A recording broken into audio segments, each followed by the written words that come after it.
At this time, Dahlia was told to be at the gym, her designed alibi. So, while she was there, the police called her and immediately asked her to come home, which she knew was where her husband was meant to be killed. To her, this would be the police calling her to be informed of her husband's demise, so she had to act accordingly. Why don't you be the judge and see how she did? I'm Sergeant Ramsey. I'm the one that called you. Thank you for coming. I'm sorry to call you. Listen, we had a report of a disturbance at your house, and there were shots fired. Is your husband Michael? Okay, I'm sorry to tell you, ma'am. He's been killed. He's been killed, man. I'm sorry. No, he's not. Listen. No. Try to calm down. No. Listen, No. right now, we need to get you to the station. No. We need to get you to our police station. I want to see him. I can't let you see him, man. We have to do our job. If you want us to find his killer, okay? We need you to calm down. I'm gonna need you to go with these detectives, okay? Does he have enemies? Is there anyone that would want to hurt him? Okay, who would want to hurt him? Witnesses said they saw a black male running from you. I can't let you see him, ma'am. Ma'am, I cannot do this right now. Ma'am, I can't do it. Detective Yopi, I need you to take her to the station. I can't. Ma'am, go with these detectives. If you want to help your husband, okay? If you want to help your husband, you need to go to the station with these gentlemen and tell us everything you know about who he knows, who he's connected to. Don't worry, we've already taken care of your dogs with animal control for right now. Everything's under control. And we'll take care of everything else, okay? Thank you, guys. Now, Dahlia is taken to the police station so that she can answer about the whereabouts. So far, the police's sting operation is a massive success. They just have to see what else they can dig out of her in the interrogation. Protocol that we have to do with this, that you're the wife. We got to advise you your rights, so you know, okay? If you don't understand any of them, you just tell me, and I'll stop and repeat. And first of all, let me just tell you, I'm sorry for your loss. I just want to see my husband, please. All right, honey. I love your husband. I love you to see him. No, you don't want to see him. I just want to see him. Believe me, you don't. Could you listen, please? I'm required to warn you before you make any statement that you have the following constitutional rights. This is simply because we're going to videotape that I need you to sign also. It gives us the right to videotape it. You want to read that? I don't want to be videotaped. Well, you're being videotaped. That's all part of it.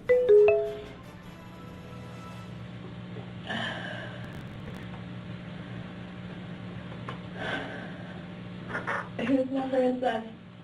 That's your home number. Oh. We got that from our reports that have been filed here. And then I'll tell you what's going on here. Notice her trepidation is signing off on the fact that she's being recorded. This means that instead of weeping and complaining, she has to be extra careful about what she says. Even though she is caught dead to rights, any extra inconsistencies in this interrogation can land her even more jail time. Listen, is there anybody that you know that you think would want to kill your husband? My husband's on probation. For what?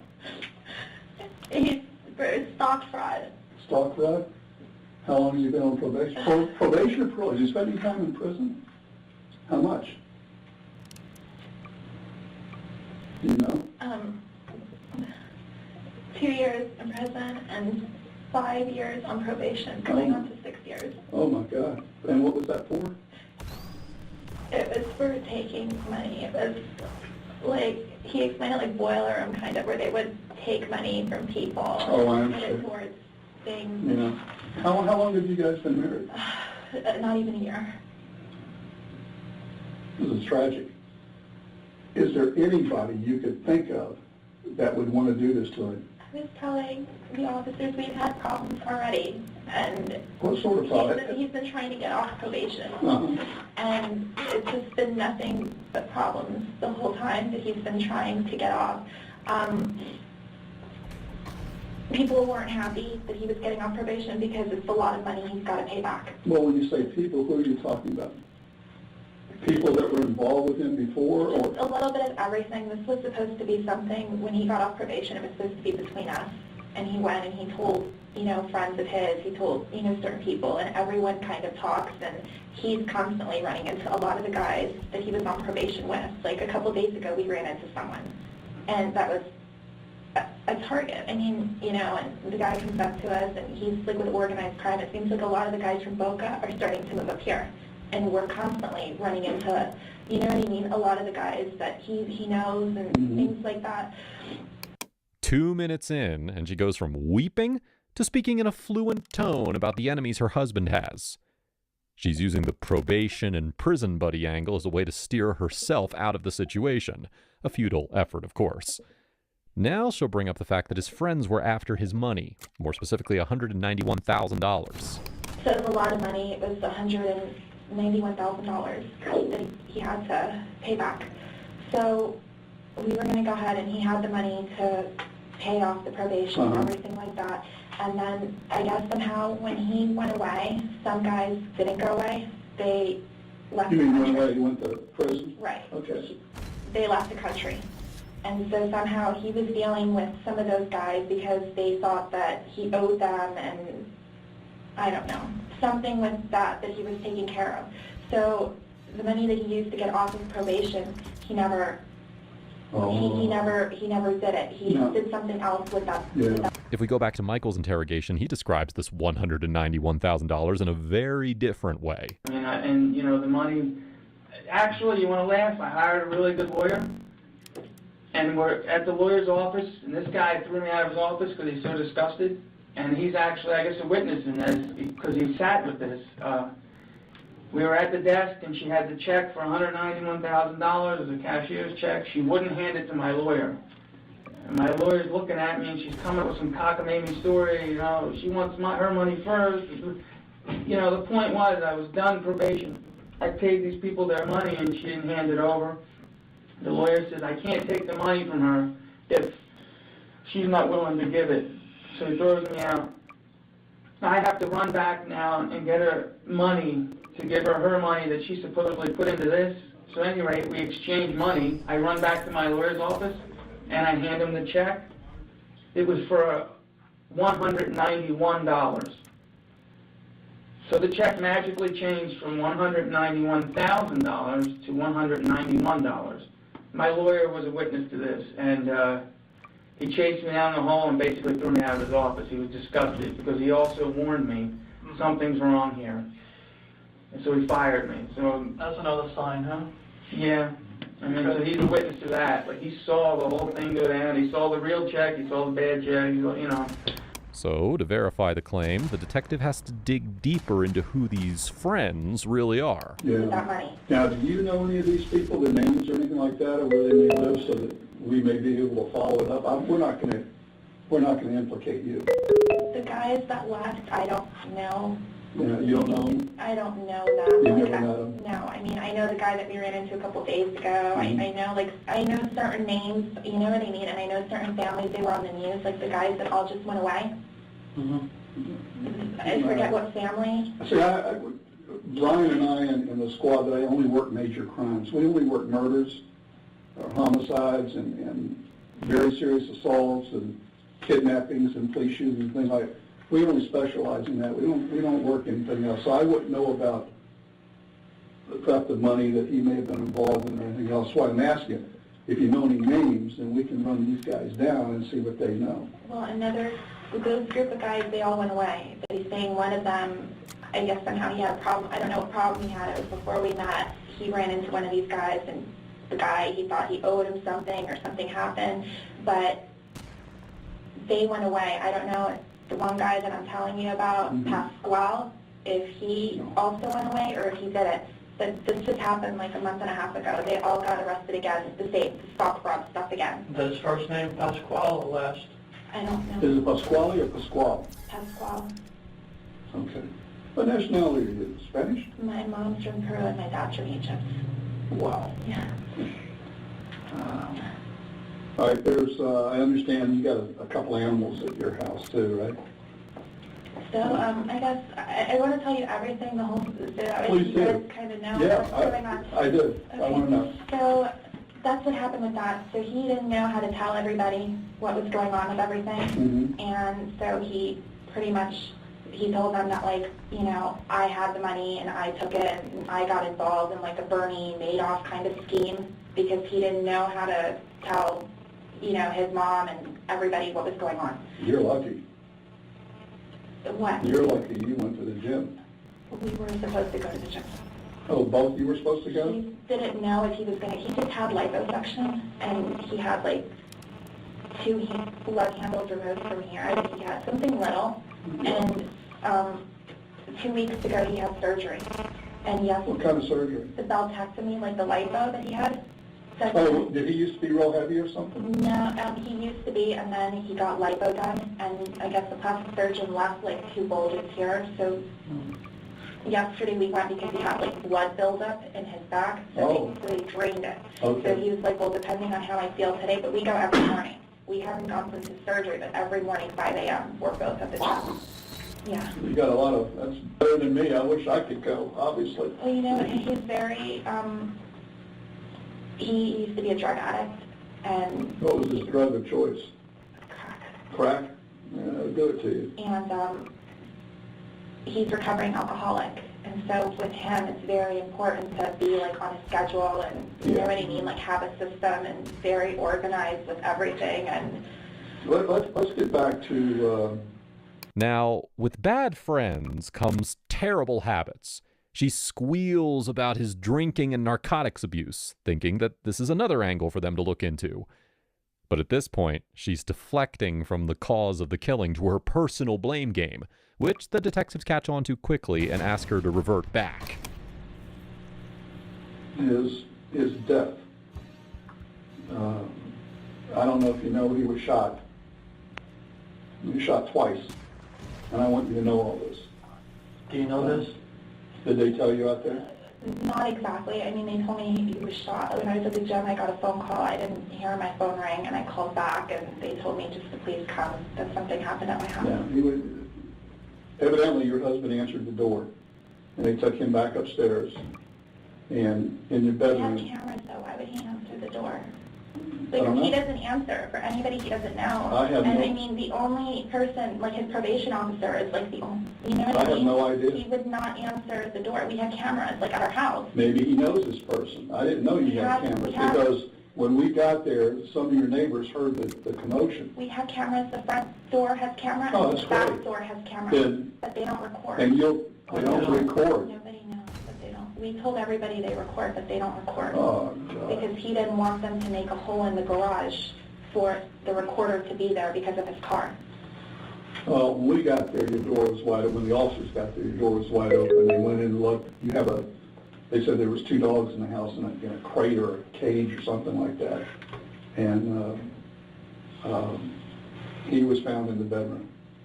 He was shot twice in the head. He wouldn't open the door unless it's somebody that he knows, because Well, then- we don't open for anybody. Now, you have to understand, I wasn't there, neither was he. We have other people there, so maybe somebody broke into the house or something. I don't know.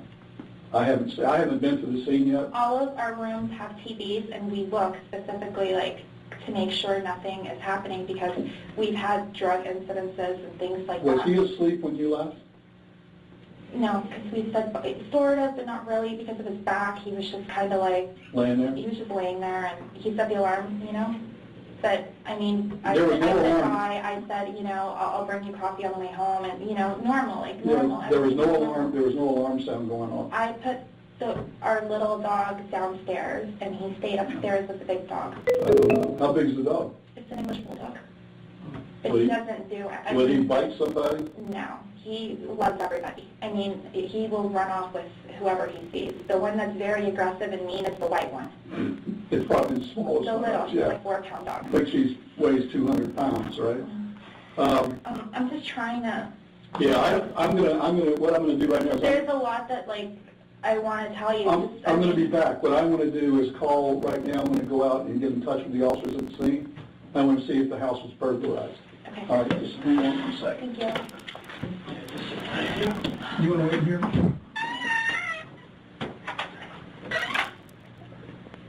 During the conversation, she was informed that her husband was shot twice.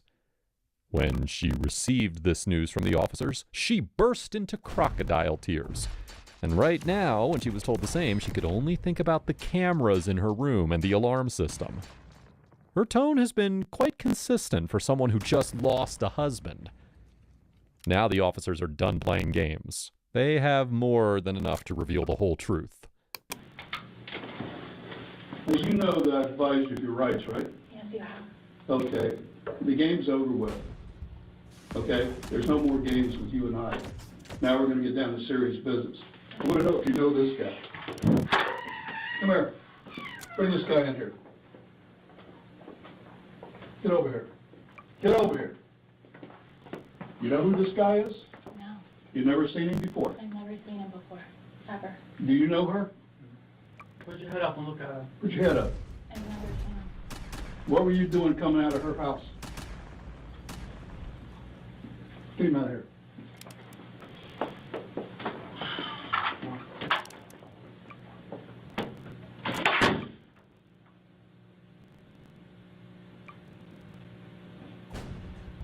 You're going to jail today for solicitation of murder. You're under arrest. That's an undercover police officer. We filmed everything that you did, recorded everything that you did. You're going to jail for solicitation of first-degree murder of your husband. I didn't do anything. Did you hear what I just told you? I heard what you said, but I didn't do Everything, anything. listen to me. Everything has been recorded. You were photographed in the convertible when you sat in his car in the front of Stevie X. What do you want to do? What do you want to do here? I didn't do Dahlia? anything. Listen to I me. didn't do anything. You're going I to didn't jail. do anything, please. I didn't do anything. Tell me you didn't do anything. I didn't do anything. You're going to jail today. As soon as I'm done, they're going to come in here and handcuff you and take you to the Palm Beach County Jail, book you for solicitation of first-degree murder on your husband. Your husband is well and alive. Thank God. Oh, yeah, thank God. Please, can I see him? No, he doesn't want to see you. I so wanted to see him. He doesn't want to see you. Please. You better quit your plan. Listen to me. I want you to quit your acting and get this over with. I'm not. Yes, you are. I'm not. Okay, you know what? You need a real good attorney. You need a real good attorney because we're going to show them the film where you say you're 5,000% sure you want him dead. You think I made that up? You think I made that up? It's exactly what's going to happen. I'm putting talking with you. When I leave this room, no other officer will ever talk to you again. Next time we see you is when you're in trial. Now, you can make it right here, or you're going to trial, and you're going to do life in prison. If you want to cooperate with us, whatever you want to do. It's over and done once I walk out. I'm not coming back in to talk to you. And no one else is either. What do you want to do before I leave here? Because the next officer comes here, going to handcuff you and take you to the I'd jail. like to see my husband, please. No, he doesn't want to see you. He doesn't want to see you. I'm leaving now. Can I have an officer come in here and cuff the person? I don't know what's going on, please. We'll go ahead and arrest her for solicitation first degree murder. I don't understand what's happening, please. Please folks stand up. Stand up, please.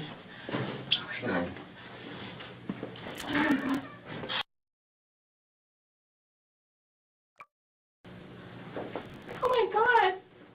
He's alive. Come here, please. Come here. Mike, come here. Come here, please. Come here. Can't fix this. Why not? I didn't do anything I to heard you. you. Mike, come here, please. Come here. Okay. Thank you. We'll take her back to Brooklyn, please.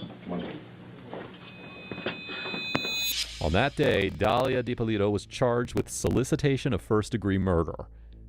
At the time, the case wasn't popular, but at the same time, the infamous TV show Cops was filming in the area where the police force's sting operation began. During her trial, Dahlia's defense lawyer argued that she had been deceived into signing the cops' release form, and asserted that her husband Michael had orchestrated the scheme to be featured on the show Cops. Despite these defense strategies, both attempts proved unsuccessful, leading to Dahlia DiPolito's conviction in 2017 and subsequent sentencing to a 20-year prison term. Dahlia won't be able to see outside of her prison until the year 2032, and she should consider herself lucky. If she had gone with her plan,